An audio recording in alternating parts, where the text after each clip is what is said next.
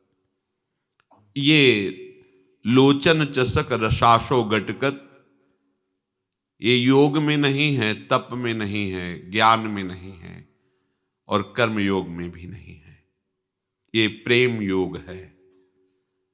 तो जो श्रद्धा पूर्वक प्रभु का निरंतर भजन करते हैं, केवल प्रभु का आश्रय लेकर, वो प्रभु के समग्र रूप को जान जाते हैं, क्योंकि स्वयं प्रभु उसे बोध कराते हैं। उपासक को ये देखना है कि अगर उसके हृदय में रसिक अनन्यों के प्रति श्रद्धा प्रकट हो जाए, तो वो ज्ञान की इस आनंद भूमिका को भी पार कर सकता है, अन्यथा नहीं। वो वहीं मोक्ष पदवी में ही स्थित हो सकता है। बड़ा ये सूक्ष्म विषय है। ये जो ब्रह्म तेज है, इसको भेद कर आगे निकलने की सामर्थ्य रसिक गुरुदेव की कृपा कटाक्ष से ही होती है, अन्यथा वो वहीं उसी आवरण में रुक जाता है और द्वंद्व विमुक्ता परम अखंडानंद को प्राप्त होता है।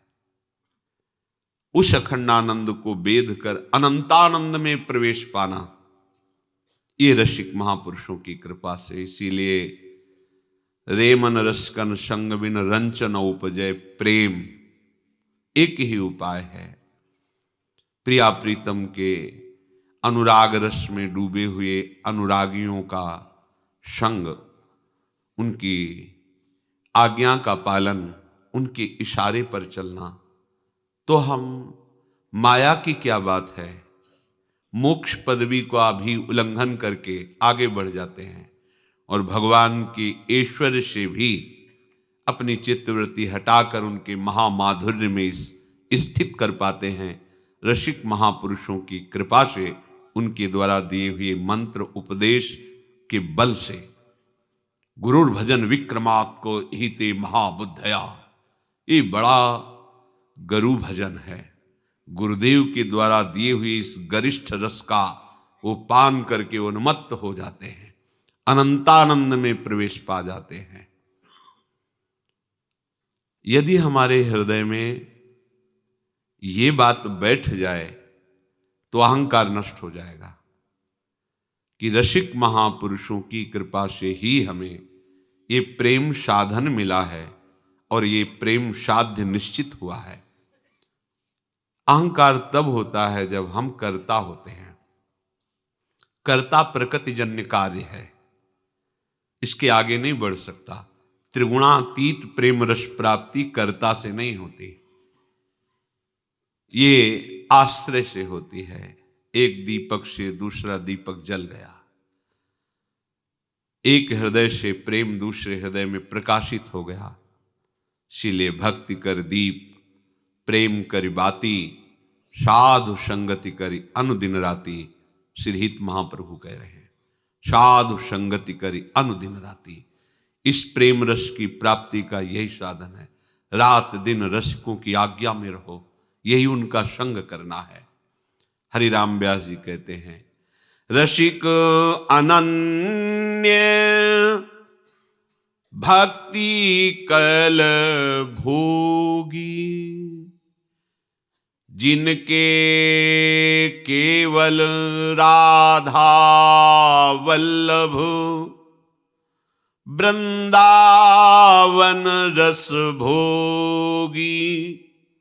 रसिक अनन्य भक्ति कल भोगी, जो सुख संपत्ति स्वपन न देखत, ज्ञान कर्म व्रत योगी।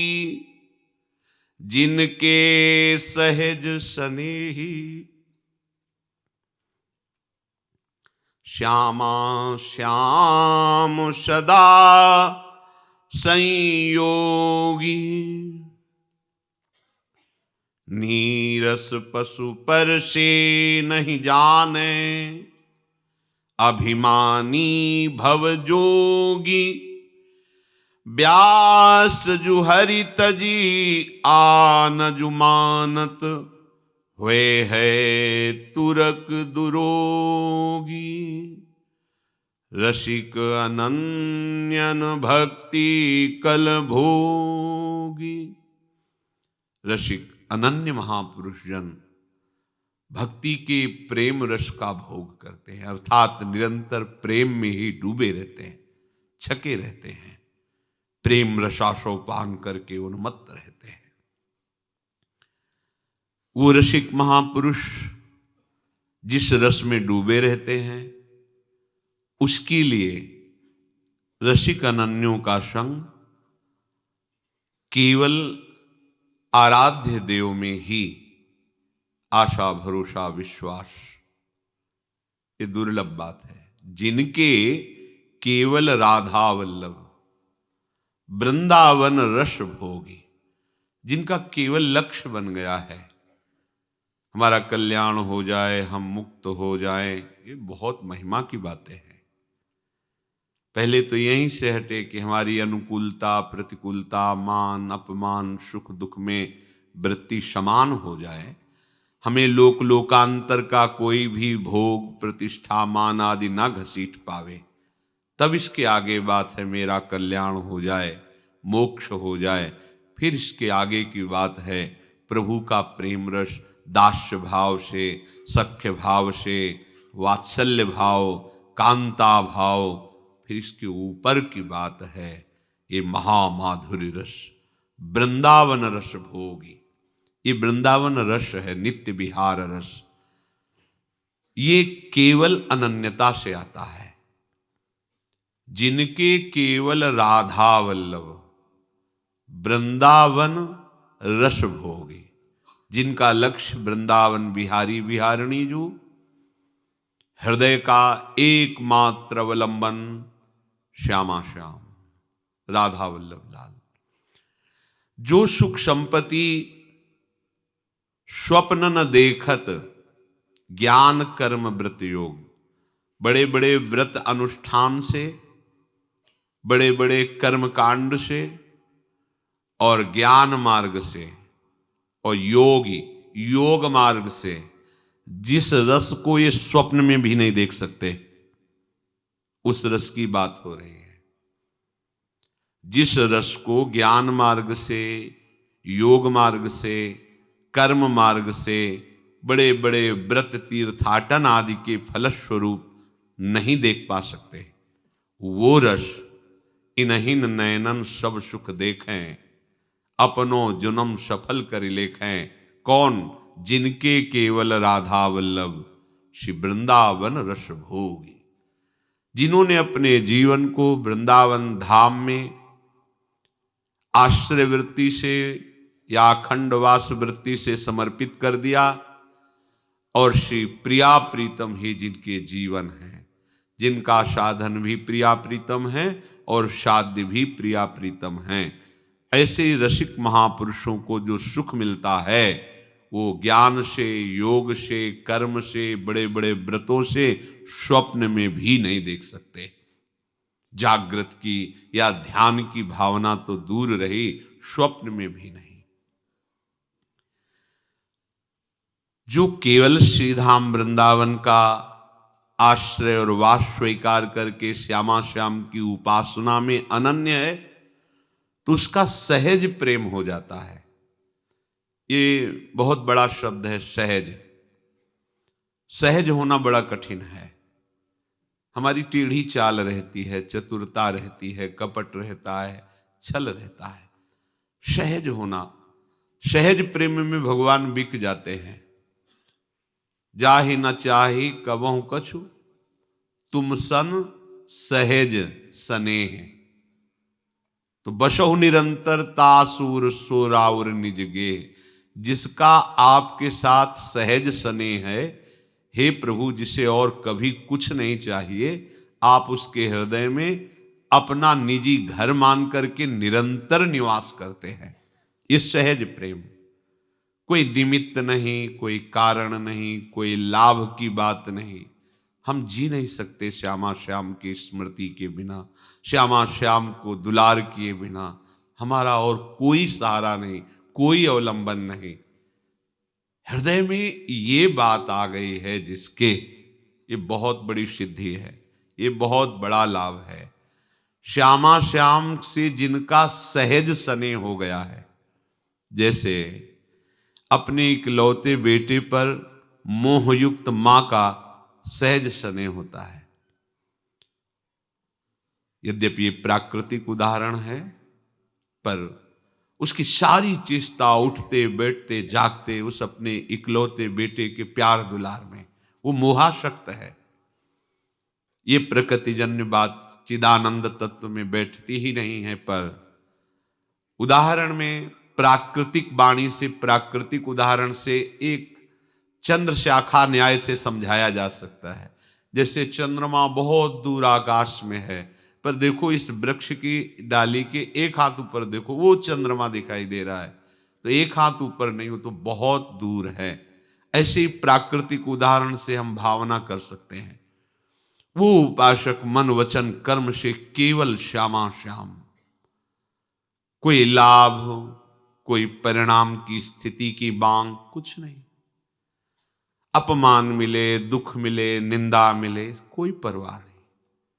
सहज प्रेम श्यामा श्याम से। ये बात हम आराधना करते हैं तो हमारी ऐसी स्थिति होनी चाहिए, ऐसा हमारा सम्मान होना चाहिए, हमको ये गति मिलनी चाहिए, ये भी ठीक है, पर ये सहज प्रेम नहीं है। ये निमित्त लेकर प्रेम है। ये भी महामहिम है, पर ये श्यामा श्याम को अधीन करने वाला प्रेम नहीं है। श्यामा श्याम की अधीनता स्वीकार करके और जब उनमें लगा जाता है तो उनके बिना जी नहीं सकते। ये सहज प्रेम है। तद विस्मरणेन परम व्याकुल देति। यही उसका लाभ है कि हम कभी भूलूं ना। नहीं, क्यों याद करना चाहते, हम जी नहीं सकते। ये हमारे जीवन है, हमारा आधार है, ये हमारे प्राण हैं, हम इनके बिना जी नहीं सकते। कोई स्थिति की मांग, कोई अध्यात्म उन्नति की मांग, लोक लोकांतर की तो बात ही जाने दो, कोई मांग नहीं, कोई चाह नहीं, हमारी कैसी स्थिति है इसकी कोई परवाह नहीं। केवल प्रेम, सहज प्रेम श्यामा श्याम से। जिनके सहज स्नेही श्यामा श्याम सदा संयोगी। तो श्यामा श्याम का सदा संयोग रहता है ऐसे उपासक के पास। केवल दर्शन मात्र नहीं, संयोग रहता है, हर समय श्यामा श्याम के समीप रहता है। जिसका सहज स्नेह, जब तक कोई निमित्त है तब तक दूरी है, निमित्त दूर हुआ तो ये दूर नहीं रह सकते। अभी कोई न कोई अन्य अवलंबन, आश्रय, कामना, चाह, निमित्त, यहां तक कि अपने कल्याण, अपने मोक्ष की चाह का भी त्याग करके प्रेम मार्ग में प्रवेश होता है। पर हम जैसे हैं, हमें उसकी भी परीक्षा नहीं करनी। हम जैसे हैं श्यामा श्याम के हैं, संबंध में परीक्षा नहीं करनी। साधन में जरूर हम प्रश्न उत्तर कर सकते हैं, संबंध में नहीं। हम जैसे हैं श्यामा श्याम के, श्यामा श्याम हमारे। साधन में जो गुरुजन आदेश करते हैं उसमें कैसे चला जाए, अगर त्रुटि है तो हम प्रश्न करें, समाधान प्राप्त करें। जो हमसे कृपापूर्वक करवाया जा रहा है परमार्थ का साधन, उसे हम अपना ना मान करके अपने गुरुदेव, अपने आराध्य देव की कृपा मानते हैं, क्योंकि कृपा से ही वो साधन होता है। पर हमें साधन बल से श्यामा श्याम हमारे हैं ऐसा नहीं है। हम जैसे भी हैं श्यामा श्याम हमारे, हम श्यामा श्याम के हैं। इसमें हमारा कोई साधन बल बीच में नहीं आना चाहिए।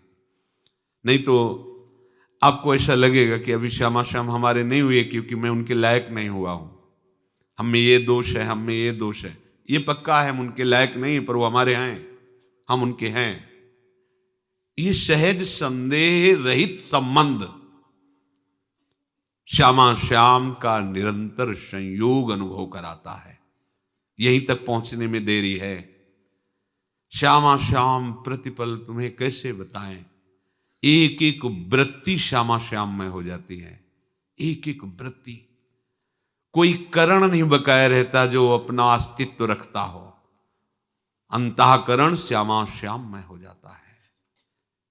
ये उनकी तरफ से होता है, आके बैठ जाते हैं, एक एक वृत्ति में विराजमान हो जाते हैं। ये नीरस पशुवत आचरण करने वाले जन कैसे जान सकते हैं रसिकों के हृदय को? जो विषय भोग में पूरा दिन नाना प्रकार के भोग संग्रह और रात्रि सोने में या विकार में नष्ट कर रहे हैं, वो क्या जाने? ये कोई शब्दों से जानने वाला विषय नहीं है, ये तो हृदय का विषय है। और हृदय में आपने आश्रय ले रखा है संसार और संसार के भोगों का, कैसे समझ पाओगे प्रेम मार्ग? हरिराम व्यास जी कह रहे, नीरस पशु परसे नहीं जाने अभिमानी भवजोग। ये जो अपने ज्ञान का अभिमान रखते हैं, जानकारी का अभिमान रखते हैं कि हमें संसार में बहुत ज्ञान है, पर आसक्त हैं भोगों में, शरीर में, व्यवहार में, मान प्रतिष्ठा में, तो बोले ये संसार का जोग है इनका, ना भक्ति का जोग है ना ज्ञान का जोग है। इनका संयोग उसी विषयों में है, शरीर विलास में है, मान प्रतिष्ठा में है। व्यास जो हरित जी आन जो मानत हुए है तुरक दुरोगी। जो परम प्यारे करुणा वरुणालय श्री हरि श्री जुगल सरकार के चरणों का आश्रय छोड़कर अन्य अवलंबन लेकर संसार के भोगों में भटक रहे, म्लेच्छवत इनका जीवन होगा। कोई संयम नहीं, कोई धर्म नहीं, कोई आचरण नहीं, परहित की भावना नहीं, शास्त्र निंदा, संत निंदा, भगवत निंदा, बस मनमानी आचरण, गिरते चले जा रहे हैं। क्या जीवन का यही स्वरूप है? कह रहे हैं सोई जननी जो भक्त ही जावे, सोई जनक जो भक्ति सिखावे, सोई गुरु जो साधु सेवावे, सोई साधु जो विषय छोड़ावे। मां शब्द उसी का सार्थक है जिसने धर्मात्मा, धर्म का आचरण करने वाला और भगवान श्री हरि पर विश्वास करके उनके चरणारविंद का आश्रय लेकर व्यवहार को भी भक्ति रंग में रंग दिया है। वही भक्त जगत तारने की सामर्थ्य रखता है। धन्य है मां जो ऐसे पुत्र को प्रकट करे। नाम प्रसंग कहे तो उपदेश, जहाँ या धर्म धन्य सो देश, धन्य सुकुल जही जन्म भयो, धन्य सु तात धन्य सो माए, संतत सकल सुनहु चित लाए, श्री हरिवंश प्रताप जस। नाम प्रसंग में जिनका चित्त डूबा हुआ है, जो प्रभु के नाम में डूबे हुए हैं, ऐसे जन जिस देश में प्रांत में पैदा हुए धन्य है वो देश, जिस कुल में पैदा हुए वो कुल धन्य है। सो कुल धन्य उमा सुन जगत पूज्य सुपनीत, जगत पावन करने वाला वो कुल है जहां ऐसा महाभागवत प्रकट हुआ। उनके माता धन्य है, उनके पिता धन्य है, जिसके पुत्र भगवान की भक्ति से संपन्न हो। सोई जननी जो भक्त ही जावे, वही मां मां कहलाने योग्य है। जब श्री लखनलाल अपनी मां से पूछ रहे हैं, सुमित्रा जी से, कि प्रभु श्री राम बन जा रहे हैं, हमारा हृदय विकल हो रहा है, उनकी चरण सेवा के लिए आपका क्या आदेश है? उनका धन्य है आज मैं मां कहलाने योग्य हुई। पुत्रवती जुवती जग सोई, जाकर पुत्र राम भगत होई। न तरु बांझ बलि बांध बियानी, राम विमुख सुतते बढ़ानी। बेटा आज मैं मां कहलाने योग्य हुई। वही मां मां है जिसका पुत्र भगवान का भक्त है। न तरु बांझ, नहीं तो ऐसा पुत्र नहीं होना चाहिए, वो बांझ रह जाए। मां सुमित्रा जी कह रही हैं, जो धर्म का नाश करने वाला, भगवान की निंदा करने वाला, भक्ति विरोधी पुत्र है, वो पुत्र नहीं है। इससे अच्छा था कि बांझ हो रह जाए। न तरु बांझ, और शब्द पशुवत का प्रयोग किया है। जब पशु कोई बच्चा देता है तो उसे गांव में कहते हैं कि गाय बियानी है, तो वहां शब्द कह रहे हैं, अगर भगवान का भक्त धर्मात्मा दूसरों का हित करने वाला नहीं पुत्र है, दूसरों का अहित करने वाला, पापाचरण करने वाला, भगवत विरोधी आचरण करने वाला है, तो बोले बादी बियानी, वो पशुओं की तरह व्यर्थ में बालक को दिया। न तरु बांझ भली बाद बियानी, राम विमुख सुतते बड़ी हानि। बड़ी हानि हो गई, भगवान से विमुख पुत्र पैदा हुआ। धन्य है वो मां जिसके देशभक्त, सबको सुख देने वाला भगवत भक्त ऐसा पुत्र पैदा होता है। वही पिता है जो अपने बालक को धर्म पे चलना सिखाए, भगवत मार्ग में चलना सिखाए। यहां तो उल्टा ही हो रहा है।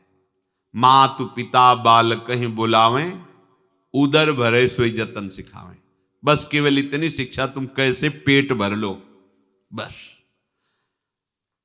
हमारी शिक्षा का केवल प्रयोग है वासनाओं की पूर्ति।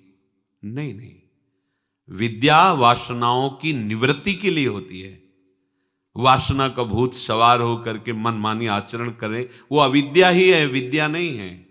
उस विद्या में धूरी पड़े जो दूसरों को दुख दे रही है, दूसरों के पतन, दूसरों के नाश का हेतु हो रही है, वो विद्या किस काम की? वही पिता है जो अपने पुत्र को वो विद्या सिखावे जिससे आवागमन मुक्त हो जाए, जिससे दूसरों का मंगल हो, दूसरों का हित हो, भगवान का प्रियजन बने। सोई गुरु जो साधु सेवावे, वही संसार में सदगुरुदेव हैं जो भक्तों के प्रति श्रद्धा पैदा कर दें।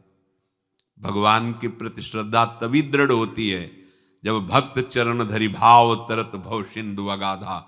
अगर भक्तों से द्रोह है, कभी भी भगवान की भक्ति हृदय में नहीं जाग सकती।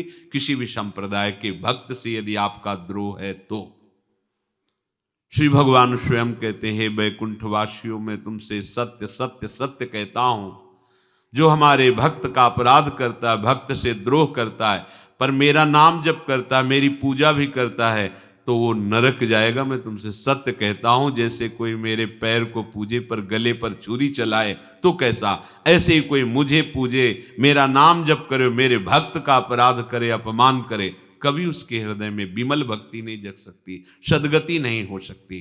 तो गुरु सोई जो साधु सेवावे, गुरुदेव वही है जो वैष्णव जनों के प्रति चरणारविंद में दासता का भाव पैदा कर दे, सब संतों के प्रति भगवत भाव पैदा कर दे, सब संतों के प्रति श्रद्धा पैदा कर दे। अगर दूसरे किसी भी संप्रदाय या किसी भी भगवान नाम जापक के प्रति आपका जरा भी हे भाव है, उसके अनादर की वृत्ति है, तब तक आपके हृदय में भगवत भक्ति प्रकाशित नहीं हो सकती। सोई साधु जो विषय छुड़ावे, वही संत है जिसके संग से संसार के भोगों की रुचि खत्म हो जाए, संसार के भोगों का त्याग हो जाए और प्रभु का नाम अच्छा लगने लगे, उनका रूप अच्छा लगने लगे, उनकी बातें अच्छी लगने लगे, तो समझो साधु समागम हो गया। आज हम साधु समागम का मतलब समझते हैं, कोई चमत्कार करे। भाई चमत्कार इससे बड़ा क्या हो सकता है? देखो सूर्य चमक रहे हैं, चंद्र चमक रहे हैं, पृथ्वी जल में तैर रही है, वायु सबका जीवन बन रही है। देखो सबके चेहरे बने हैं, ऐसा नहीं कि किसी की नाक यहाँ हो, किसी की आंख यहाँ हो, सब एक जगह हो, सब अलग अलग पहचाने जा रहे हैं। कितने लोग हैं, सबका अलग अलग रूप है, सबके नाक की जगह नाक लगी, आंख की जगह आंख। ये चमत्कार नहीं दिखाई दे रहा मेरे प्रभु का? अरे इन नटनागर श्री हरि के चमत्कार को छोड़ करके आप और कौन सा चमत्कार देख रहे हो? देखो कुछ ना होते हुए भी आप फंसे हुए हो माया में। कैसा चमत्कार है? खाते चले जा रहे हो, कभी अघाते नहीं, भोगते चले जा रहे हो, फिर भी भोगने की इच्छा, ये तुम्हें दिखाई नहीं दे रहा उसका चमत्कार? ना होने पर भी भास रहा है, जो है वो नहीं दिखाई दे। कितना बड़ा चमत्कार है! इस जगत नाटक वैभव के रचने वाले श्री हरि के चरणों का आश्रय, श्री हरि चरणों में प्रेम, श्री हरि चरणों का चिंतन, ये संत संग से मिलता है। अगर संसार प्रिय लग रहा है, भोग प्रिय लग रहे हैं, कामनाओं की पूर्ति की प्रबल चाह है, तो ये साधु समागम उसका समन करती है। कामनाओं से निवृत्ति, भोगों से निवृत्ति, भगवत चरणारविंद में रति। नहीं तो साधु समागम का आजकल जो हम अर्थ लेते हैं, कामनाओं की पूर्ति हमारी हो जाए, हमारे ऊपर कोई ऐसा चमत्कार हो जाए कि हम अरबपति बन जाएं, हमारे ऊपर कोई ऐसा चमत्कार हो जाए हमारे रोग नष्ट हो जाएं, हमारे पुत्र हो जाए, ये सब बढ़िया है। प्रणत कामदम पद्मजार्चितम, भगवान कल्पतरु हैं और उनके वो दास हैं, उनके समीप जाओगे जिस भावना से, हो सकता है आपकी कामना पूर्ति हो जाए, पर हम इसे साधु संग का परिणाम नहीं कहेंगे। साधु सोई जो विषय छुड़ावे, विषयों में फंसे हुए मन को प्रभु के नाम रूप में लगा दे, ये संत का चमत्कार। अनंत जन्मों से प्रकृति के अधीन मना खष्टा इंद्रियाणी प्रकृति स्थान कर सती, इसको मोड़ दे, ये चमत्कार। इसको मोड़ दिया, पांचों ज्ञानेंद्रियों सहित मन सर्वेश्वर प्रभु में लग गया, प्रियालाल के नाम रूप में लग गया, संसार कड़ुआ लगने। यह है संत संग का प्रभाव। सतसंगति संस्कृति करमता, सोई धर्म जो भर्म नशावे, वही धर्म है जिसमें कभी संशय न रह जाए, संशय शून्य वृत्ति प्रभु में लग जाए। सोई धन जो प्रीति बढ़ावे, वो धन धन्य है जो भगवान के चरणों में समर्पित करवा दे। वो धन धन्य नहीं हुआ जो हमें भोगों में और फंसा दे। धनाभिमानी मान करके हम शराब पीने लगे, मांस खाने लगे, व्यभिचार करने लगे, हिंसा करने लगे, दूसरों को सताने लगे। ये धन का प्रयोग सर्वनाश है। सो धन धन्य प्रथम गति जाकी। वो धन धन्य है जो भगवत सेवा में, साधु सेवा में, गौ सेवा में जनहितार्थ लगता है, वो भगवत कृपा प्रसाद प्रदान करता है। धन वही है जो प्रभु के चरणों में हमें जोड़ दे, प्रभु के चरणों से हटाकर विषयों में लगा दे, ये तो माया है, सर्वनाश कर देगी। सोई सूर जो मन न चलावे, यहां बलवान वही है जो अपने मन को भोगों में न जाने दे और प्रभु में लगा दे। सावई मना कृष्ण पदार विंदयो। बल का मतलब ये नहीं है कि जहां मन कहे वहीं चले जाओ, जैसा मन चाहे वैसा तुम लोगों के साथ बर्ताव करो और सोचो मैं बलवान हूं। नहीं, तुम तो गुलाम हो, विषयों के गुलाम हो, मन के गुलाम हो, बलवान नहीं हो। बलवान वो है जो मन को रोककर धर्म में चलाता है। जैसा शास्त्र आदेश है, गुरुजनों का आदेश है, वैसे मन को चला, वो बलवान है। जो काम क्रोध आदि की मार को सहकर उनको परास्त कर दिया, उसे बलवान कहते हैं। सोई शूर जो मन न चलावे, सोई धीर जो चित न डुलावे। हम जिस भगवत मार्ग में चल रहे हैं, चाहे जितनी निंदा हो, चाहे अपमान हो, चाहे जितने संकट आ जाए, अब हम इस मार्ग से अपने चित्त को हटा नहीं सकते। ऐसी निष्ठा जिसके हृदय में आ गई, वही धीर है, वही धैर्यवान है। सोई मुख जो हरि गुण गावे, वही मुख है जो प्रभु की चर्चा करता है, प्रभु के नाम कीर्तन, प्रभु के गुण कीर्तन। ये बहुत अमृत है। स्वभाव बना लीजिए, अपना स्वभाव बना लीजिए निरंतर प्रभु का सुमिरन करने का। सबसे बड़ा लाभ यही है। हर समय प्रभु के नाम का, उनके गुणों का गायन जिह्वा से करते ही रहिए। पद चल रहा है, कभी नाम चल रहा है, कभी मंत्र चल रहा है, कभी उनके रूप के चिंतन में डूबे हुए हैं, कभी उनकी कोई बात लेकर उसी में डूबे हुए हैं। ये जो सुन रहे हो, ये मनन करते हुए मन को लगाने के लिए बहुत बढ़िया है। 1-1.5 घंटा सुना, फिर इसमें मन लगाकर मनन किया, बहुत अच्छी अच्छी बातें आपको मनन में और मिलेंगी। सुना तो मिली ही, पर इसमें जब मनन करोगे तो और मिलेंगी, और जब उसमें डूबोगे तो स्वाद आ जाएगा, तो आप अध्यात्म में स्थित हो जाएंगे। सोई मुख जो हरि गुण गावे, सोई व्यास जो रास करावे। व्यास माने महान, वही महान है जो हमें रास में प्रवेश दे दे। रास में प्रवेश, ये हमारा जन्म नवनिभृत निकुंज में अद्भुत विलास करने वाले युगल सरकार के चरणों की सेवा के लिए मिला है, अन्य के लिए नहीं। क्योंकि हमें घसीटा गया है, इस रस में हमें दीक्षा दी गई है, इस रस में मुझे आकर्षित किया गया है। अब मुझे जाना है अपनी प्रियाजू के पास। नवनिभृत निकुंज हमारा घर है, प्रियालाल हमारे स्वामी हैं। ये अंदर बैठा लीजिए। हमारी संपत्ति श्री श्यामा श्याम है, ये वृंदावन है। हमारा सुख आठों पहर इनमें डूबे रहना है। अब इसके आगे न कोई ज्ञान है, न इसके आगे कोई भक्ति है, न इसके आगे कोई प्रेम है।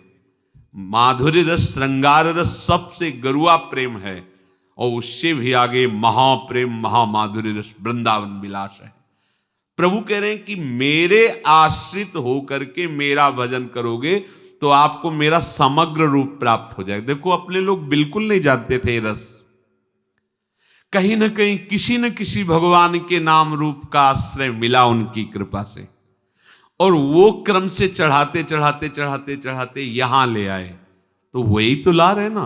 वो कह रहे हैं असंशयम समग्रम माम, संशय रहित होकर तुम पूरा का पूरा मेरे को जान जाओगे। जैसे ज्ञान है ना, तो भगवान के आत्म स्वरूप का, लेकिन उनकी लीला, उनके प्रेम, उनकी श्रीअंग सेवा नहीं। ये जो प्रेम में पहुंच गया उसको ज्ञान भी हो गया है, और वो प्रेम स्वरूप, यह है समग्र रूप प्रभु का। प्रभु श्री कृष्णचंद्र जी कह रहे हैं, ज्ञानम तेहम सविज्ञान मिदं वक्ष्याम्य शेषतः, यज ज्ञात्वा नेह भूयोन्यज ज्ञातव्यमवशिष्यते।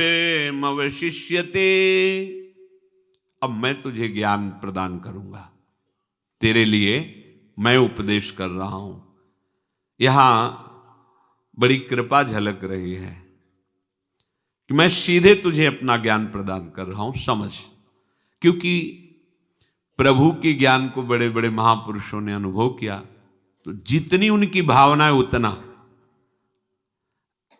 अनंत समुद्र हैं प्रभु ज्ञान के, तो कोई था कैसे पा सकता है। पर वो स्वयं वर्णन कर रहे हैं तो अपने आप को पूर्ण जानते हैं। प्रभु को केवल प्रभु ही जानते हैं, प्रभु की महिमा को केवल प्रभु ही जानते हैं, दूसरा नहीं। दूसरा उतना ही जानता है जितना प्रभु ने जना दिया है। तो आज अर्जुन जी को कह रहे हैं, तेरे लिए मैं विज्ञान सहित ज्ञान संपूर्णता से कहूंगा, क्योंकि तू मेरा भक्त है, मेरी शरणागत हुआ है, मेरा शिष्य बना है ना। तो जो आर्त है, शिष्य है, समर्पित है, अब अधिकार हो जाता है, गुरु अपने हृदय की सारी बात उसके हृदय में प्रकाशित कर देते हैं। साधन से क्रम से चढ़ना होता है, जन्म जन्मांतरों की लीला है, लेकिन गुरु कृपा से ऐसे ऐसे दीपक जला वैसे ही जल गया जैसे वहां जल रहा है। साधन पक्ष यहां नहीं है, यहां कृपा पक्ष है। मोक्ष मूलम गुरु कृपा। आज जगत गुरु बोल रहे हैं प्रभु श्री कृष्ण, मैं तुम्हें ज्ञान का उपदेश करूंगा क्योंकि तुम मेरा है। तो ये अर्जुन के लिए बोल रहे हैं, तो मैं कैसे समझूं कि मैं प्रभु का हूं। प्रभु मुझे वैसे ही प्यार करते हैं जैसे अर्जुन जी से प्यार करते हैं। महापुरुषों के वचनों को श्रद्धा से सुनकर विश्वास पूर्वक हृदय में धारण करें। यदि आपके हृदय में प्रभु की याद आ रही है, अचानक प्रियालाल की याद आ रही है, हृदय ऐसे मचल रहा है, कोई अपना कोई विचार नहीं, अपनी कोई साधना नहीं, पर हृदय में कुछ हो रहा है अभी, ये सीधे प्रिया प्रीतम आपकी याद कर रहे हैं, ये सीधे प्रिया प्रीतम आपकी याद कर रहे हैं, तब आपके हृदय में हो रहा है। देखो, आपको प्रिया प्रीतम प्यार करते हैं, आपके हृदय में प्रिया प्रीतम की याद आ रही, श्यामा श्याम की। अचानक एक मन खिन्नता से भर गया और एक विशेष प्रकार की पीड़ा हो रही हृदय में। वो वाणी का विषय नहीं है, वो दिल मचल रहा है, हृदय एकदम, उसके समाधान कुछ नहीं है उसका, बस वो हो रहा है और उसमें प्रिया प्रीतम की याद आ रही। ये प्रिया प्रीतम आपको याद कर रहे हैं, इसलिए ऐसा हो रहा है। तो ऐसा आप कोई भी नहीं कह सकते कि ऐसा मेरे जीवन में नहीं हो रहा है, नहीं कह सकते। यदि आप शरणागत हैं, तो जब से शरणागत हैं तब से आज तक आप ये नहीं कह सकते कि ऐसा मेरे जीवन में नहीं हुआ। चाहे वो आधा मिनट के लिए हुआ, एक बार खिन्नता आई और याद आई, कैसे मुझे नीच को कैसे प्रिया प्रीतम मिल सकते हैं। ये प्रिया प्रीतम आपसे मिलना चाहते, वो आपकी स्मृति में है, तभी आपकी स्मृति वहां पहुंच रही है। यदि उनकी कृपा ना हो तो तुम उनकी याद नहीं कर सकते हो। हरिवंश कृपा हरिवंश का है। कोई भी भक्त, बहुत ध्यान से सुनना, ये सार बातें हैं, कोई भी भक्त ऐसा नहीं कह सकता कि मैं पूर्ण निष्पाप हूं। कोई शब्द है, कोई भी भक्त ऐसा नहीं कह सकता कि मैं पूर्ण निष्पाप हूं। निष्पाप होता तो संसार में मनुष्य जन्म क्यों होता। ये मनुष्य शरीर मिलावट में बना हुआ है, पाप और पुण्य दोनों की मिलावट से इसकी रचना है। पुण्य का शरीर स्वर्ग में, पाप का शरीर नरक में, पाप पुण्य मिश्रित शरीर मृत्युलोक में, और निष्पाप जहां न शुभ है ना अशुभ है, वो भगवत देह है, वो भगवत भाव है। पूर्ण निष्पाप तो भगवान करते हैं। खास बात समझो शरणागति की। इसीलिए भगवान कहते हैं तपस्वी, ज्ञानी, योगी, कर्मकांडी, इन सब से मेरे मत में सर्वश्रेष्ठ योगी वो है जो मेरा आश्रय लेकर भजन करता है। क्यों? क्योंकि पूर्ण रूप से निष्पाप कोई नहीं हो सकता। वही होता है जिसे भगवान करते हैं। अहम त्वाम सर्व पापेभ्यो मोक्षयिष्यामि मा शुचा। इसीलिए हर मार्ग का पथिक अपने गुरुदेव को भगवान मानकर उनकी प्रणति होता है, उनके चरणों में लौटता है, उनकी कृपा दृष्टि से वो निष्पाप होता है। अपने साधन से पूर्ण निष्पाप नहीं हुआ जा सकता, गुरु कृपा से ही निष्पाप हुआ जाता है, भगवत कृपा से ही निष्पाप हुआ जाता है। प्रभु श्री हरि की जब शरण में आता है तो प्रभु उसके पापों का नाश करके उसको माफ कर देते हैं। जाओ, अब तुम्हें कोई भी कर्म दंड नहीं दे सकता, मालिक है ना। सर्वथा निष्पाप, सर्वथा पवित्र होकर अपना कल्याण कर ले, ऐसी ताकत किसी में भी नहीं है। ये महापुरुषों के वचन हैं, अकाट्य, जो भगवान की उस महामहिममयी स्थिति में प्रवेश कर गए हैं जिसमें भगवान और उनमें कोई अंतर नहीं होता, उनके वचन हैं। वो कह रहे हैं कि सर्वथा निष्पाप, सर्वथा पवित्र होकर कोई अपना कल्याण कर ले, ऐसी किसी में ताकत नहीं है। तो भगवान भी यही बात कह रहे हैं, दैवी हेषा गुणमयी मम माया दुरत्तया, अगर तर सकते हो तो मामेव ये प्रपद्यन्ते माया में ताम तरन्ति ते। तो चाहे गोविंद भाव से शरण हो, चाहे गोविंद के गुरु भाव को स्वीकार करके शरण हो, गुरु गोविंद न भेद कराई, वही है, दूसरी बात नहीं है। उनकी चरण शरण से ही आप पूर्ण निष्पाप और पूर्ण पवित्र होंगे। प्रभु सब जगह हैं, पर बिना प्रभु की कृपा के याद नहीं, स्मृति नहीं, और बिना स्मृति के वो तुम्हारे काम नहीं आ सकते। जैसे एक आदमी की गाय बीमार थी तो वैद्य के पास गया, कहा कि गाय बीमार है। तो उन्होंने गाय को देखा और कहा, देखो इसको 250 ग्राम घी में इतनी काली मिर्च मिला के और पिला दो, ठीक हो जाएगी। तो उस आदमी ने गाय को काली मिर्च दे दिया पर घी नहीं दिया। उसने सोचा कि गाय जो है जितना दूध देती है एक टाइम में उसमें 1 पाव ही घी निकलता है, तो एक टाइम दूध नहीं दुएंगे तो गाय का घी तो उसमें रह ही गया, और काली मिर्च ऊपर से पिला देते हैं। ऐसा ही किया, पर गाय जब दूध नहीं दिया दुहा गया तो उसको और कष्ट हुआ, न बछड़े से पिलाया न स्वयं दुहा, और काली मिर्च पिला दी तो और जलन हुई और वो ठीक नहीं हुई। फिर वैद्य के पास गया और कहा कि गाय तो और बीमार हो गई, आपने दवा बताई थी, दवा तो काम ही नहीं की। तो उन्होंने कहा 250 ग्राम घी में काली मिर्च मिला के पिलाया। बोले घी पिलाने की जरूरत थोड़ी है, उसमें तो एक टाइम जो हम दूध दूहते हैं उसमें 250 ग्राम ही घी निकलता है, तो हमने दूध छोड़ दिया और काली मिर्च पिला दी तो घी उसी में मिल जाएगा। बहुत वैद्य से यही दशा है जीव की। सदगुरु के वचन में विश्वास ना करके कुछ बात उनकी और कुछ बात अपने मन की मिला ली तो बीमारी और बढ़ गई। गाय के शरीर में घी है पर वो मौजूद रहते हुए काम में नहीं आएगा, उसको निकालो और प्रक्रिया से उस दूध से घी अलग करो, अब उसकी महिमा बढ़ गई। अब आप उसका प्रयोग कर सकते हैं। जैसे गाय के दूध में घी है तो दूध डालकर कढ़ाई में पूड़ी निकाल लो, क्योंकि घी है, निकलेगी क्या? नहीं निकलेगी। और उसी दूध को प्रक्रिया से दही जमाकर मंथन करके मक्खन निकालकर फिर उसे घी रूप में फिर आप देखो हो जाएगा। ऐसे ही सर्वत्र भगवान है, पर प्रक्रिया है, युक्ति है, गुरुदेव से प्राप्त होती है। उन्हीं भगवान को निकालो, हृदय में प्रकाशित करो। सब जगह रहते हुए भी आप अनुभव में नहीं आएंगे। अनुभव में तभी आएंगे जब गुरु से युक्ति प्राप्त हो जाती है भजन की, तो हृदय में भगवान प्रकाशित हो जाते हैं।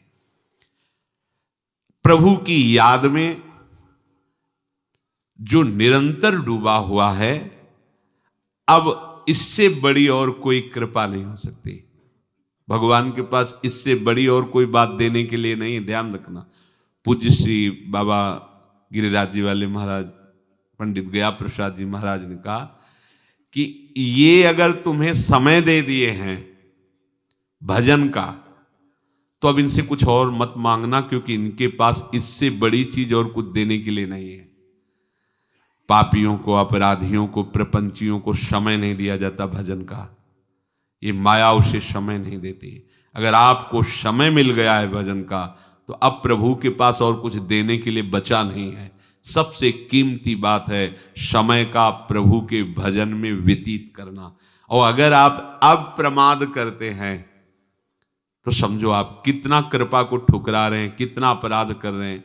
आपको समय दे दिया प्रभु ने भजन के लिए, सत्संग के लिए, धामवास के लिए। लोग तरसते हैं, जो सात्विक भाव वाले हैं, आस्तिक जन हैं, इस बात के लिए तरसते हैं। जो आप पर श्री जी बरस रही हैं वो इस बात के लिए तरस रहे हैं। पर आप अगर इस कृपा को ठुकराएंगे, भगवत चिंतन न करके विषय सेवन करेंगे, विषय चिंतन करेंगे, अपराध वृत्तियां रखेंगे, तो फिर आप आत्मघाती कहलाएंगे।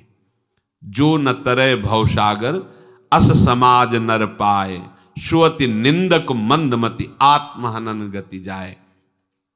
तो आपको केवल मेहनत करनी है प्रभु की याद निरंतर बनाए रखने में,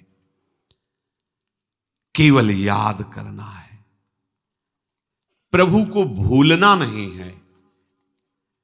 ये हम तुम्हें सबसे बड़ी बात बता रहे हैं साधन की, साध्य की। प्रभु को भूलना नहीं है हर समय। भीतर में राग द्वेष है, काम क्रोध भी है, मोह की वृत्तियां भी हैं, सच्ची भावना आपके अंदर नहीं है, ये सब है। पर बार बार आप याद कर रहे हो प्रभु की। देखो बिल्कुल हमारे हृदय की बातें हो रही हैं। काम क्रोध भी है, राग द्वेष भी है, मोह की वृत्तियां भी हैं। हमारा हृदय सच्ची भावना से युक्त नहीं है। पर यदि हम बार बार प्रभु की याद करेंगे तो हमें प्रभु मिल जाएंगे। जैसे मोटर स्टार्ट ना हो रही हो तो बार बार चाबी लगाओ तो गर्म हो जाए, गर्म होकर फिर स्टार्ट। ऐसे ही राधा वल्लभ श्री हरिवंश, राधा वल्लभ श्री हरिवंश, राधा, तो एक दिन स्टार्ट हो जाएगी। क्या स्टार्ट हो जाएगी? भजन प्रारंभ हो जाएगा, चित्तवृत्ति प्रभु में लगने लगेगी। जैसे अभी आपको कसम खवाई जाए, आप कहते हैं हमारा भजन मन में नहीं लगता, हमारा कोई भाव नहीं, प्रभु से कोई प्रेम नहीं। आपको कसम खवा दी जाए कि इस समय 5:20 है, शाम के 5:20 तक तुम्हें गुरु और इष्ट की कसम एक बार भी राधा नाम नहीं आना चाहिए। इतने लोग बैठे हो, आपकी हिम्मत नहीं कि इस कसम को निर्वाह कर सकें। आप रो पड़ेंगे कि सब कुछ चाहे आप दंड दे दीजिए पर ये कसम हटा लीजिए। तो फिर आपको प्रेम किससे हुआ? है ना प्रभु से प्रेम आपका, है ना राधा नाम से प्रेम? बोलो कोई ऐसा कर सकता है? अभी से लेकर के 5:20 तक एक बार भी राधा नाम की स्मृति ना आवे, तुम्हें गुरु की कसम, इष्ट की कसम, तो आप रो पड़ेंगे। जो आप कह रहे हैं हमारा मन नहीं लगता हमें, तो आप रो पड़ेंगे भाई हमें कोई गति हो या ना हो ये, पर ये कसम, क्योंकि ये कसम बहुत बड़ी है, इसका निर्वाह हम नहीं कर सकते, पर हम श्री जी के नाम को भी इतना लंबा नहीं छोड़ पाएंगे। देखो कहीं ना कहीं हमारे मन ने पकड़ लिया है। हमें तो ऐसा लगता है कि एक भी ऐसे नहीं जो एक कसम निर्वाह कर सके। कर सकते? शायद है, हमें लगता है कि ऐसा नहीं हो सकता कि इतना लंबा समय वृंदावनवासी होकर, राधा उपासी होकर, हमें तो लगता है जिस समय कसम चढ़ा दी जाएगी तो राधा नाम तो मशीन की तरह शुरू हो जाएगा। नहीं शुरू हो जाएगा। अगर कि ऐसा तुम्हें लेना ही नहीं है तो अब हमारी चित्तवृत्ति पूरी रहेगी कि लेना नहीं है, और मन बार बार कहेगा राधा राधा राधा राधा। अब वो क्या होगा? ये है। तो आपके मन ने पकड़ा है, आप समझो, उसको धिक्कारो मत। उसने पकड़ा है, उसने वृंदावन को पकड़ा है। आपको लगता है वृंदावन में क्या है? हम सही कहते हैं कि अगर आपको कुछ दिन वृंदावन वास करते तो आप जब बाहर निकलोगे ना, बाहर जाओगे ना, तो इस 84 कोस भूमि की सीमा के निकलते ही आपको लगेगा कि मैं लुट गया, कुछ गया। मतलब एक नीरसता सी छा जाएगी, एक व्याकुलता सी आने लगेगी। भले आप रह रहे हो दूर देर, पर आपको एक असंतुष्टता सी होगी। यह है वृंदावन का आश्रय। बोले वृंदावन का आश्रय हम कैसे जाने? तो ये है वृंदावन का। आप रहोगे वहां, लेकिन मन बार बार आपका मचलेगा वृंदावन के लिए, प्रिया प्रीतम के लिए। इसलिए ये मत सोचो कि मेरे अंदर काम क्रोध है, राग द्वेष है, तो मुझे प्रभु नहीं मिलेंगे। ध्यान रखना, सिद्धांत है नहीं मिलेंगे, सिद्धांत है नहीं मिलेंगे, पर सिद्धांत ये भी है कि आपने प्रभु को पुकारा तो आप कौन हैं ये प्रभु नहीं देखते। वो प्रभु चाहे जित अपिचेत्सु दुराचारो, भगवान के वचन है, अपिचेत्सु दुराचारो भजते मां मनन। अब इसमें एक रहस्य की बात है, जब आप प्रभु को बराबर पुकारने लगोगे, याद करने लगोगे, तो उनकी याद में अपार दया आएगी लौट के। याद का उल्टा क्या होता है? याद का उल्टा दया आएगा ना। उनकी अपार दया आएगी क्योंकि हम उनकी याद कर रहे हैं। वो दया जहां हृदय में आके भरी तो ये काम क्रोध लोभ मोह मद मत्सर ये सब मेढक की भांति उछलकर बाहर चले जाते हैं। जैसे कोई गजराज किसी सरोवर में कूद पड़े तो एक कछुआ और मेढक सब निकलकर भाग जाएंगे, नहीं तो मर जाएंगे वो। ऐसे ये सारे विकार भाग जाते हैं। हमने ऐसे संत भगवान को देखे हैं जो शास्त्र को बिल्कुल नहीं पढ़ना आता, मतलब ककाहरा ही नहीं पढ़े, गांव के जैसे शरीर प्रकट हुआ और स्कूल गए नहीं, पर उनका जीवन शास्त्र के सिद्धांत मिला लो पूरा जीवन। क्यों? बस नाम जप कर रहे हैं। नाम ने ऐसी अंदर स्थिति पैदा कर दी कि जो शास्त्र आदेश करते हैं लिखा पढ़ी वाले, वो सब उनके आचरण में है। पढ़ के देख लो और आचरण मिला के देख लो। तो यहां कह रहे हैं कि बार बार स्मरण करने से एक बार वो पुकार हो जाएगी जिस पुकार के लिए शास्त्रों में कहा गया है, एक बार जिन नाम ली हित सो होए अति दीन, ताको संग न छाड़ही ध्रुव अपनो कर लीन। बार बार पुकार से एक बार तो वो पुकार निकली जाएगी जिसमें प्रियालाल रुक नहीं पाते। हाँ, एक बार जिन नाम ली हित सो होए अति दीन, तो ताको संग न छाड़ही ध्रुव अपनो कर लीन। सत्य है, प्रियालाल उसे अपना कर लेते हैं। भगवत प्राप्ति का सबसे सरल उपाय है पुकारो उनको।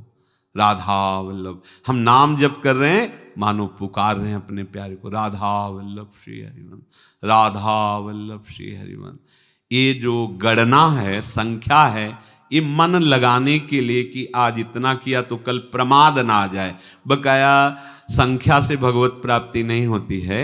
हृदय की सरस भावना में जब पुकार होती है तो फिर भय प्रकट कृपाला दीन दयाला वो हृदय में प्रकाशित हो। इसलिए मंत्र जपो मानो पुकार रहे हैं, नाम जप कर रहे हैं मानो हम पुकार रहे हैं अपने प्रीतम को, बड़े आनंद से। टेंशन लेकर के, भार लेकर के कि इतने माला करना ही है, अब चित्तवृत्ति इधर उधर, नेत्र इधर उधर, ये क्यों आप ऐसा बोझा लिए हुए हो? नहीं नहीं, जितनी देर आपका मन लगे तो आप बैठ के मन को राजी करके 10 मिनट पुकार करते हैं, फिर आप जैसा कहोगे वैसा। 10 मिनट मेरा साथ दे दो मन, मैं अपने प्रभु को पुकार लूं, राधा वल्लभ श्री हरि, राधा वल्लभ श्री। ऐसी भावना करो कि हम बैठकर प्रभु को पुकार रहे हैं और हमारे प्रभु सुन रहे हैं, राधा राधा हा स्वामिनी हा प्रियाजू। फिर चलते फिरते नाम जप करते, कुछ समय ऐसा हम प्रभु को पुकारें, अपने दिल की बात अपने प्रभु से कहें। चाहे जितना कोई मूर्ख हो या विद्वान हो या चाहे कोई भी हो, ये काम तो कर ही सकता है ना। इसके लिए तो ये हम नहीं कह रहे कि तुम नहा धो के आसन पद्मासन बांध के और फलाहार रह के प्राणायाम कर, ऐसे जैसे हो, जो कुछ हो, जहां हो, आप वहीं से प्रभु को पुकार सकते हो, राधा राधा राधा। देखो, विश्वास करना पड़ेगा बात पे। जब आप एक वैद्य की बात पे विश्वास कर लेते हैं, डॉक्टर की बात पे विश्वास कर रहे हैं, तो ये तो अध्यात्म मार्ग है, इसमें तो विश्वास ही काम करेगा। अगर आप विश्वास नहीं करेंगे तो आपने देखा है नहीं, समझा है नहीं, फिर चलोगे कैसे? किसी का तो विश्वास मानना पड़ता है ना। जैसे हम डॉक्टरी नहीं पढ़े पर हमें विश्वास है कि ये डॉक्टरी पढ़े तो हमारा रोग दूर कर सकते हैं, ऐसे ही हम भगवान को नहीं जानते, अध्यात्म को नहीं जानते, पर हम संत महापुरुषों को इतना मानते हैं कि भगवान की स्वरूप है, भगवान के तत्व के ज्ञाता है, ये भगवत तत्व को जानने वाले हैं, तो उनकी बात पर हम विश्वास कर लेते हैं। तो इस बात पर विश्वास करो, कोई भी हो, कहीं भी हो, इसके लिए उसे ज्ञान की जरूरत नहीं है, इसके लिए उसे पवित्रता की जरूरत नहीं, इसके लिए उसको अमुक कुल का होना जरूरी नहीं, अमुक स्थिति का होना जरूरी नहीं। कैसा, जहां भी हो जो भी हो, राधा वल्लभ श्री हरिवंश, राधा राधा, ये तो आप पुकार सकते हो ना। इसके लिए तो हम नहीं कह रहे कि आप ऐसे बन करके पुकारो, ऐसा वो आगे की बातें हैं। पहले आप पुकार शुरू करो, राधा वल्लभ श्री हरिवंश। क्या जाता है, क्या वाणी तो लगा ही रहते हो प्रपंच की बातों में, तो बोलो ना राधा वल्लभ श्री हरिवंश, राधा वल्लभ, सब आनंद हो जाएगा। मान लो, विश्वास कर लो। बिन विश्वास भगति नहीं ते, बिन द्रवहि न राम, राम कृपा बिन सपन्यू, जीव न लहा विश्राम।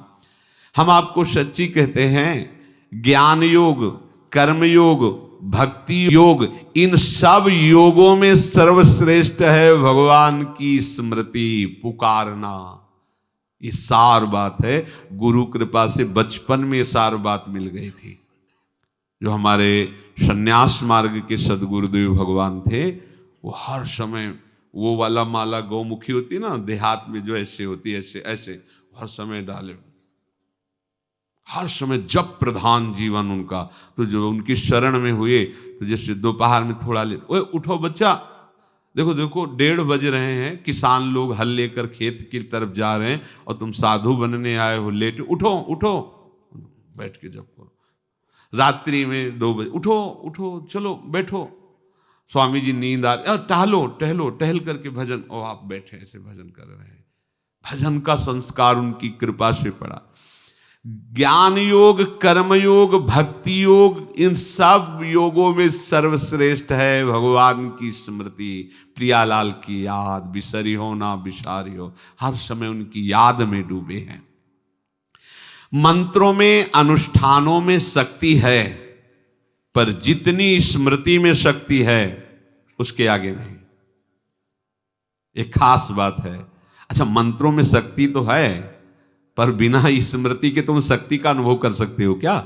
अब जैसे कोई कहे कि अच्छा आपके अंदर ये सिद्धि है, ये चमत्कार है, तो हम भी कर सकते हैं क्या? आप हमें मंत्र बताओ, हम भी करते, तब हम जानेंगे जब हमारा मन दूसरे की बात जान ले या ऐसा कर ले। ये खिलवाड़ नहीं है। आप मनमानी, मन के अनुसार आचरण करें, भोगों को भोगें, संयम से मतलब नहीं है, पवित्रता से मतलब नहीं है, तो ये बकवास से थोड़ी आध्यात्म की वृत्तियां आती हैं।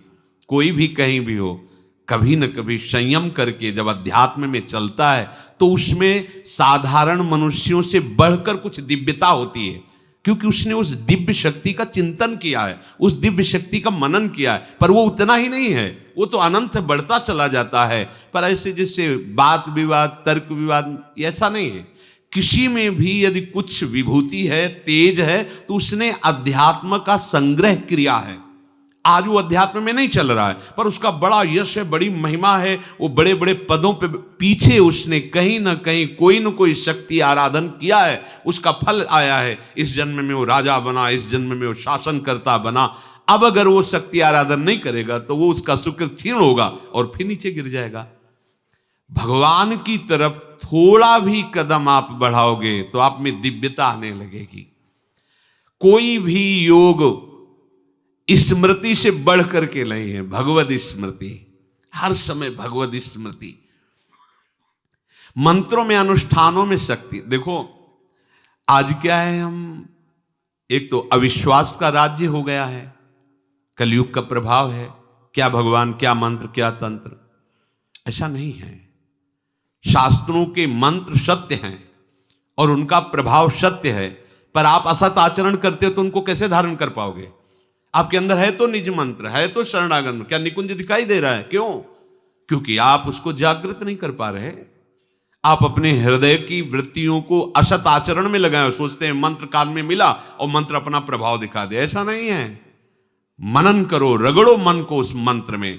जैसे जल की तरंगों की रगड़ से बिजली पैदा हो जाती है, देखो प्रकाश और कैसी जीवनी शक्ति दे रही, ऐसे मंत्र की रगड़ से आध्यात्मिक शक्ति पैदा होती। अब रगड़ ना करो और बोलो गुरु ने मंत्र दे दिया था, अभी कोई हमारे अंदर चमत्कार ऐसे पानी में ऐसे करंट आ जाएगा क्या?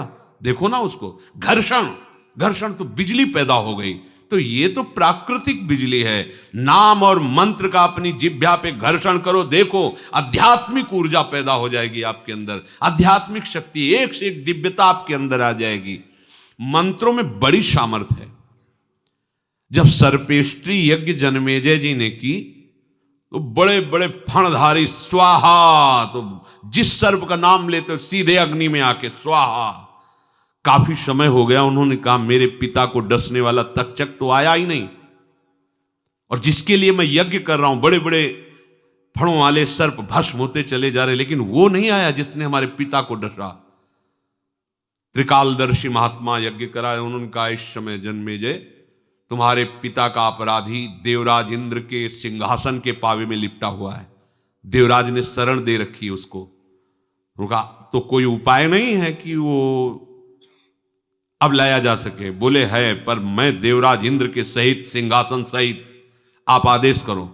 तो उनका आदेश, यजमान ने आदेश किया, जित्वजों ने, सदस्यों ने तत्काल संकल्प किया और पूरा मंत्र पढ़ ही रहे थे कि सिंहासन सहित पूरा आकाश में मंडराने लगे। देवराज इंद्र कूद के भागे, सिंहासन में तक्षक लपटा।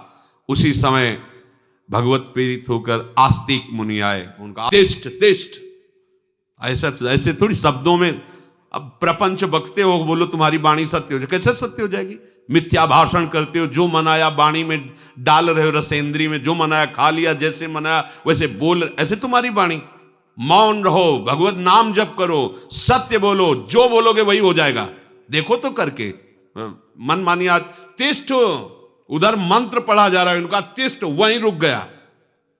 फिर उन लोगों को समझाया कि आप लोगों से प्रार्थना, आप लोग जन्मेजय से कहा यज्ञ वही पूर्ण मानी जाती है जिसमें दान दिया जाए, और मैं ये आहुति मांगता हूं, ये ठीक नहीं रहेगा। देवराज इंद्र के पद को भस्म कर देना, मंत्रों में ताकत है, पर मैं ये भिक्षा मांगता हूं, ये दे दीजिए मुझे। यज्ञ बंद हो गई। मंत्रों में ऐसा नहीं है कि ये सब गपोड़ शंख है, ऐसा नहीं है। मंत्रों में बड़ी ताकत है, पर उस पद्धति से जपो, और जितनी ताकत मंत्रों में उससे कई गुना बड़ी ताकत नाम में है। और इसमें कोई विधान की बात नहीं कहेगी, बस पुकारने की बात। इसीलिए कलयुग में सबसे श्रेष्ठ उपासना है भगवद स्मृति, नाम। नाम चहु जुग चहु श्रुति, नाम प्रभाव लोकों वेद न आन पाऊ। कलयुग केवल नाम आधारा, सुमिर सुमिर नर उतर। सुमिर सुमिर, बार बार हमें भगवद स्मरण। मंत्रों में, अनुष्ठानों में शक्ति है, पर उनके लिए विधान है, उसके अनुसार चलोगे तब आपको अनुभव में आएगा, ऐसा थोड़ी है। पर नाम में आप पवित्र हो कि अपवित्र हो, आप ऊंचे हो नीचे हो, मूर्ख हो पढ़े लिखे, इसे कोई मतलब नहीं। अच्छा, राधा राधा बोलने में कौन सी पीएचडी की जरूरत है तुम्हें? बस विश्वास कर लो। देखो, कई लोग तो ऐसे विश्वासी होते हैं कि कहां लिखा है पुराणों में, कहां ऐसा। भैया, हमारी छाती में लिखा है, तुम अगर हमारे ऊपर श्रद्धा करो और जप करके देखो तो बात समझ में आ जाएगी। श्रद्धा से बात समझ में आती है, ये तर्क से थोड़ी समझ में आती। अच्छा, सब प्रमाणित भगवान के नाम हैं, तुमने लिया क्या आज तक? तुम्हें अनुभव हुआ क्या आज तक? तो सोचो, ये वृंदावन धाम जहां के एक पात पात में राधा नाम निकल रहा है, तुम्हें सुनाई देता है क्या? रज कण महाप्रेम से तुम्हें अनुभव में आ रहा है क्या? तो आंखों के अंधे, ज्ञान के अंधे तुम्हें कैसे समझ में आवे? विश्वास पूर्वक लगो तब तो समझ में आवे। वेद झूठे थोड़ी, तुम वेद को प्रमाण मानो तो वेद कह रहा सर्वम खलमिदम ब्रह्म, तुम्हें दिखाई दे रहा है, अनुभव में आ रहा है। भगवान कह रहे हैं भगवान की बात मानो, मत्तः परतरम नान्यत् किंचिदस्ति, तुम्हें दिखाई दे रहे हैं ललित त्रिभंगी? नहीं तो बीमार आदमी हो, चुपचाप दवा खाओ, पहले भवरोग की बीमारी दूर हो, तब तुम्हारे नेत्र सही होंगे, फिर तुम देख पाओगे। श्रद्धा में बड़ी ताकत है। एक पंडित जी नाम की महिमा, भक्ति की महिमा सब गाते ही भागवताचार्य जन। तो एक सीधा साधा गांव का आदमी गाय चराने के लिए पूरे गांव की उसको ठेका मिलता, उसी से भोजन वस्त्र मिल जाते थे। तो गांव के लोगों ने कहा कि तुम तो गाय चराते जीवन व्यतीत हो जा रहा है, अरे एक दिन कथा भी सुन लो, भागवत की हो रही। तो कहा चलो चलते चलते सुन लेंगे। तो सुना कि जो आदमी गुरु दीक्षा नहीं लेता उसका जन्म बेकार है, धिक्कार है। चला गया, विचार किया कि यही है शब्द पकड़ना कि यार हमारा जीवन तो बेकार हो गया, तो किसको गुरु बनाए? हम तो और कोई जानते नहीं, पंडित जी को, भागवताचार्य को गुरु बना लेते हैं। तो शाम के आए, प्रणाम किया और कहा महाराज हम आपको गुरु बनाते हैं और आप हमें दीक्षा दे दो, क्योंकि आपकी कथा सुनी थी, उसमें आपने कहा था कि गुरु के बिना जीवन बेकार है और धिक्कार है। देखा कि फटा पुराना कुर्ता पहने, थोड़ा दीक्षा लायक भी तो होना चाहिए। और नहीं नहीं ठीक है जाओ। दूसरे दिन महाराज हमें तो दीक्षा चाहिए, हमने तो आपको गुरु मान लिया। तो उन्होंने कहा देखो जिस दिन कथा समाप्त होगी उस दिन तुम्हें दे देंगे। फुसला दिया कि रोज खड़ा रहे। सीधा आदमी, पता लगी कि कल कथा संपन्न हो गई, संपन्न होगी। अब वो गए तो पंडित जी ने कहा देखो अभी सब भगत लोग आ रहे हैं, कथा संपन्न हुई, भेंट चढ़ रही, बाद में हम तुम्हें दे देंगे। अब दूसरे दिन जाना था और संध्या के समय उन्होंने लोटा उठाया, शौच के लिए चले। उसने सोचा अब यहाँ तो भीड़ लगेगी नहीं, शौच में तो एकांत, यहाँ गुरु मंत्र मिल जाएगा, वहां तो हमारी पहुंच ही नहीं हो रही, भीड़ भाड़। अब वो पीछे गुरुजी, अब गुरुजी खाए खीर पुआ के थे तो पेशर था शौच का। अब वो पीछे लगे, वो लोग कहा गुरुजी वो देखो उस समय भीड़ थी तो मंत्र नहीं दिया, अब तो अकेले होते। अरे उन्होंने कहा भैया हम शौच जा रहे हैं, वो मंत्र दे दो दीक्षा दे। अब वो गाय चराने वाला आदमी, उन्होंने सोचा ये पीछे लगा रहे तो शौच अब कहाँ होंगे। धत गपो चंद, अच्छा गुरुजी। अब वो सीधा समझा कि गुरुजी ने गुरु मंत्र दे दिया। अब वो धत गपो चंद, धत गपो चंद, विश्वास, ये देखो विश्वास। एकांत में घर गया, बैठ गया, धत गपो चंद। अब ऐसी लगन लगी, चरवाहा था, घर वाले पड़ोस वाले सब सुन सुन के हंसे कि न राम न कृष्ण न हरि, ये क्या है। और वो ये बात बताया नहीं कि हम गुरु दीक्षा ली है, सीधे कई दिन हो गए, बस वो न खाना न पीना। भगवान ऐसे भोले भाले भक्तों से बहुत जल्दी, कौतुकी है ना, श्रृंगार कर रहे थे, बोले जाना है एक महान भक्त को दर्शन देने के लिए। तो रुक्मिणी जी ने कहा प्रभु हम भी चलेंगे दर्शन, भक्त दर्शन, तो जब जब आप कहीं ऐसा तो हमें सौभाग्य मिलता है तो हमें लिवा चलो साथ। बोले थोड़ा अलवेला भक्त है, तुम संशय मत करना। तो ठीक गए। भगवान ने कहा कि हम तो उसके सामने तब प्रकट होंगे, पहले तुम दर्शन कर आओ। तो रुक्मिणी जी साधारण भेष में गई, घर वालों से राधे राधे किया और कहा भगत जी, बोले हाँ हाँ वो कमरे में है।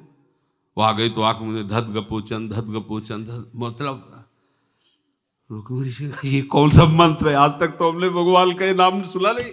और भगवान कहते मेरा महान भक्त है ये, मतलब न वेदों में सुना है, न पुराणों में सुना है, न ऋषि मुनियों से सुना है, न सागोपाल शास्त्र नाम में है, न विष्णु शास्त्र नाम में, मतलब ये है क्या। तो नजदीक गए और कहा ये क्या क्या बोल रहा है, किसका नाम जप कर रहा है। कई बार जब पूछा तो घर का तो कोई आता था नहीं पूछने, तो समझा कोई बाहरी महिला आई, तो ऐसे खोल के देखा हल्का सा, तो चरणों की तरफ स्त्री है। तो कहा तुम्हारे खसम का जब, ओ गाय चराने वाला गांव के, कहा तुम्हारे खसम का जब कर रहे हैं, धत गपो चल। रुक्मिणी जी आई, वो गुस्सा में बोला था क्योंकि भूखा प्यासा लगा है। रुक्मिणी जी आई, बोली प्रभु वो तो सर्वज्ञ है, उसने कहा तुम्हारे खसम का जब कर, मतलब आपका जब कर। भगवान ने कहा हाँ, इसीलिए तो हमने कहा माल भगत है वो, और अब हम चलते हैं। तो भगवान समीप गए, उसकी आंतरिक वृत्ति को अपनी तरफ उसने देखा, भगवान के चरणों में लौट गए, आनंद मगन हो। रुक्मिणी जी ने दरवाजा बंद किया और कहा प्रभु पहले इस नाम की व्याख्या कीजिए, ये जो नाम जिससे आप प्रभावित होकर आए हैं, ये नया नाम सृष्टि में हमने सुना है आज तक। बोले नहीं नहीं मेरी मैया के द्वारा दिया गया नाम है। वो जब हम अपने सखाओं को सुख प्रदान करने के लिए, वृंदावन के बंदरों को सुख प्रदान करने के लिए माखन अपने घर का ही बांटते थे ना, तो हम माता आनंद अनुभव करती थी इस बात से, पर कभी कभी चिढ़ करके कोई वो ऐसी लीला करती थी जहां तक हम ना पहुंच पाए, तो उन्होंने बड़े ऊंचे में मटके टांगे माखन के कि आज देखते हैं कन्हैया कैसे लेगा।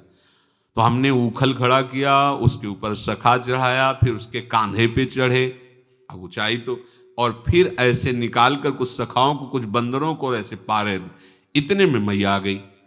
अब कूद सकते नहीं क्योंकि सखा है और आप हैं, गिरेंगे तो फिर लग जाए, तो एकदम वैसे ही खड़े हैं। भैया हाँ क्या कर रहे हो, बड़ा उपद्रव तुमको।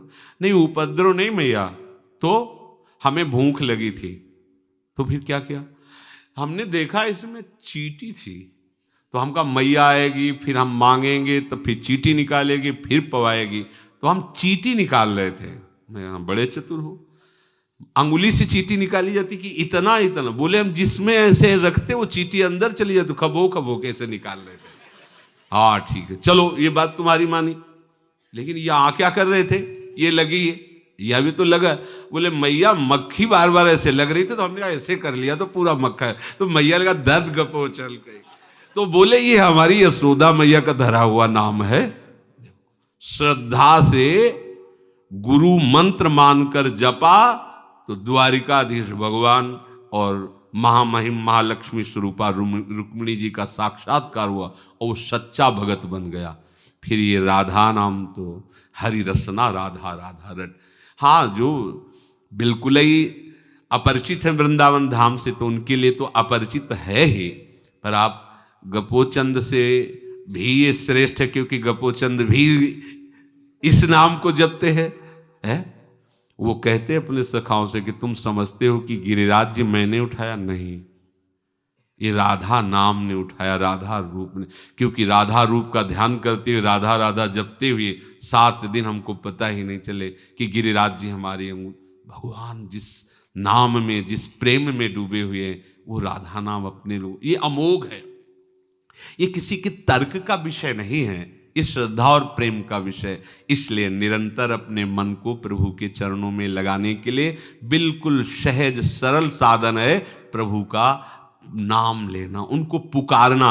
इससे क्या होगा, भगवान कह रहे फिर मैं उसके हृदय में बैठकर सारे ज्ञान का प्रकाश कर, वो योग का भी ज्ञानी हो जाएगा, तत्व का भी ज्ञानी हो जाएगा, कर्मकांड का भी ज्ञानी हो जाएगा, भक्ति का भी, समग्र पूरा का पूरा ज्ञान उसके हृदय में जागृत हो जाए, जिसके जानने के बाद फिर कुछ जानना बाकी नहीं रहता। वो जब प्रभु हमारी जानकारी में आ गए तो फिर क्या रह गया। इसलिए निरंतर प्रभु का स्मरण करो, उनको पुकारो। श्री राधा वल्लभ लाल।